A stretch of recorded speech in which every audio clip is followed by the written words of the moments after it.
நம்ம ஏற்கனவே ஒரு டைம் வந்து பைத்தங்காய் அதாவது பொரியல் தட்டை வந்து அறுவடை பண்ணியிருக்கேங்க. இது செகண்ட் டைம் அறுவடைங்க. இது கூட பார்த்தீங்கன்னா அந்த மிதி பாவக்காய், அந்த குட்டி குட்டி பாவக்காய் இருக்கு இல்லைங்களா, அதுவும் எலியும் பெருக்கானும் என்ன ஆயிடுதுன்னா அந்த கீழே இருக்கிறது பூரா சேதாரத்தை பண்ணிடுது.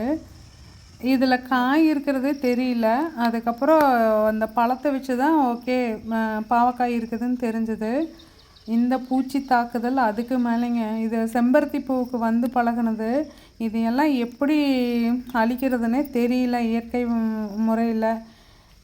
பூச்சி தாக்குதல், எலி தாக்குதல், இந்த மயில் அதுக்கு மேலே பண்ணுவானுங்க. அங்கே இருந்துட்டு பார்த்துட்டே இருக்குது பாருங்கள், மேலே இருந்துட்டு. இன்றைக்கி நம்மளோட அறுவடை இதுதானுங்க. இன்றைக்கி பொரியல் தட்டையும் அவரைக்காயும் சேர்த்து ஒரு பொரியல், அது அம்பளிக்கூடவும், லஞ்சுக்கு பாவக்காய் பொரியல் பருப்பு உருண்டை குழம்போட.